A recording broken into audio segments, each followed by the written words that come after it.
Hello everyone, my name is Antra Sinha. Today I would like to talk about my work called Geometric Translations. Who am I? Who are you? Why are we here? Yes, these are questions, existential questions I ask every time I pick up clay.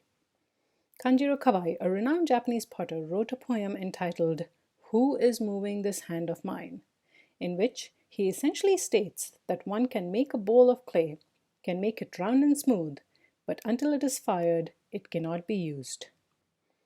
One can also prepare the wood and light the flame, but it is the fire itself which completes the bowl, and that fire is something bigger and more powerful than any human. In my life and work, I seek to recognize those fire-like things that connects us across boundaries, physical and otherwise. I search for what unites us. Nature fascinates me. When I see nature, I see geometry. I'm inspired by the structures that emerge and evolve from the micro of the organism to the macro of the universe. I combine traditional methods and new technologies in my work. This skeletal piece was coil-built. I consider these two pieces as a reflection of and for each other. The circular form was slab-built. The way the gallery light falls on the skeletal piece reflects the way flame found its path around it, while showering its colorful embellishments upon the circular piece, leaving the areas of contact in monotone. As you might notice, the hexagon has commanded my attention. I'm fascinated by the countless examples of six-sided shapes, spaces, and structures to be found in natural world. Beehives, the molecular structure of benzene, they share six-fold symmetry with the feather-like snowflakes.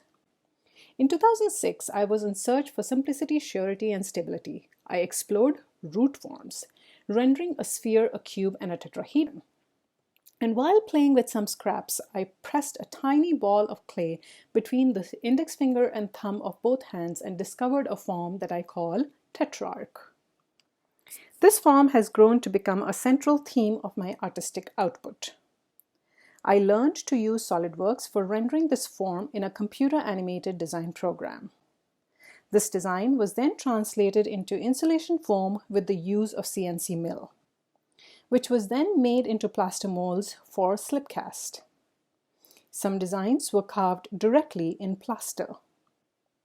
Finally, these molds are used for slip casting with various different clay bodies. I have been making efforts to use renewable energy or low carbon sources for firing my work. With my colleagues, I gather wood from city dump or already fallen or cut trees and prepare them for firing. The Buri box kiln provides the most efficient way to create heat with burning wood. I'm intrigued by the manner in which I can use these forms to slow the speed of the flame, around them creating wider variations of color across the surfaces. With the use of CAD, I have made several iterations of tetrarch shape. This work, which I call Cascade, is a grouping of coupled tetrarch forms that evokes a sensation of falling of water because of the way the light falls with the forms. The coloration on the pieces adds to the expression of geographic diversity. 9 tetrarch shapes lined up together generates a sense of vibration. This vibration can be felt in thoughts and feelings, hence the title, Vibrance. Recently, I have been thinking a lot about the similarities and differences between various cultures, and even the incredible diversity within these cultures across the world. I appreciate the uniqueness of each person. Regardless of race, ethnicity, or gender, there are often overarching similarities in their experiences around culture and geography, yet there are innumerable differences in their experience of life. This lends to the singularity of their personality, circumstances, and life choices. Who they are and what they become is because of their unique journey. This series of work called Waves is an abstract expression of that notion. Each work has its own distinctive qualities. I appreciate and embrace that, as I do all human beings. I strive to recognize the elemental humanity in all people across the world. I research the past for launching plans for future. Empathy drives my work and life. Thank you all for your time.